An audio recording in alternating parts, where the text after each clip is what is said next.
જય સોમનાથ મિત્રો, સ્વાગત છે તમારું નવા વ્લોગમાં। આજે આપણે બનાવીશું ઢોકળા। તે માટે આપણે લીધો છે 1.5 કપ જેટલો રવો। આપણે રવાના ઢોકળા બનાવીશું।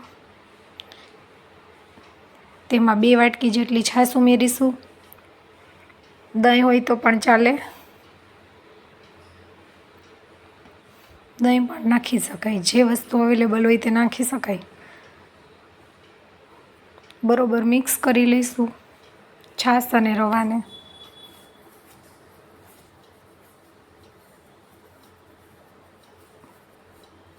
સારી રીતે હલાવીને પછી આપણે તેને 10 મિનિટ ઢાંકી અને મૂકી દઈશું।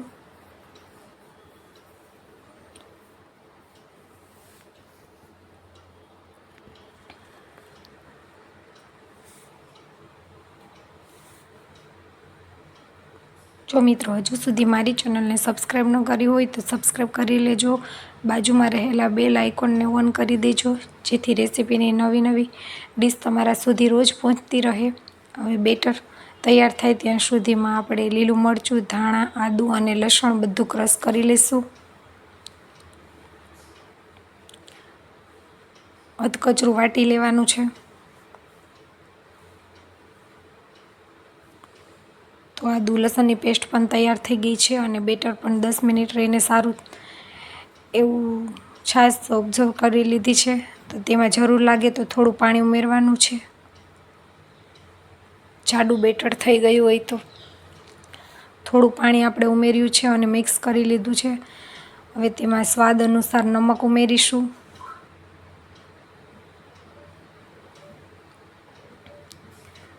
બેકિંગ સોડા ઉમેરીશું 1/2 ચમચી।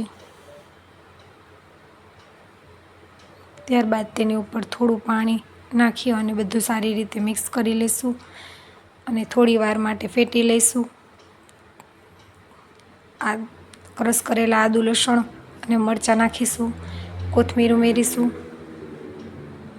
બધું સારી રીતે હલાવી લઈશું અને તેલવાળી ગ્રીસ કરેલી થાળીમાં બેટર પાથરી દઈશું અને આપણે પહેલાંથી ઢોકળિયું સ્ટીમ કરવા મૂકી દીધું છે। તો તેને 15 થી 20 મિનિટ માટે સ્ટીમ કરીશું અને ઠંડા કરી લઈશું। મનગમતા આકારમાં શેપ આપી દઈશું।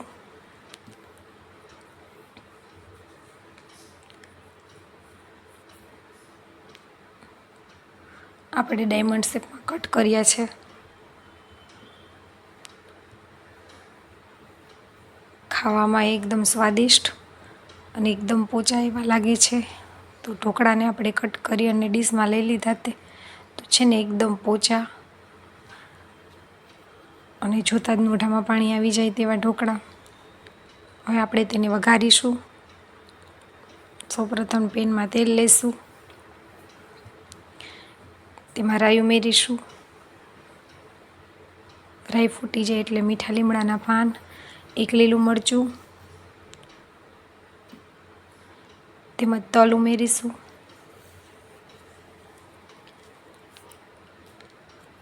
તલ ફૂટી જાય પછી તેમાં ઢોકળા ઉમેરીશું।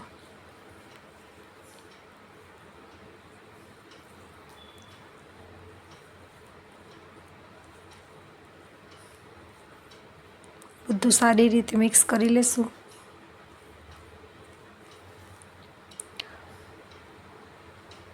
તૈયાર થઈ ગયા છે રવાના ઢોકળા। તમે પણ જરૂરથી ટ્રાય કરજો, એકદમ સોફ્ટ અને ટેસ્ટી લાગે છે।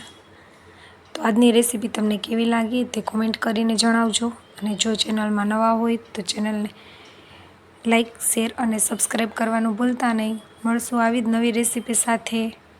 આવજો। જય સોમનાથ, બાય બાય।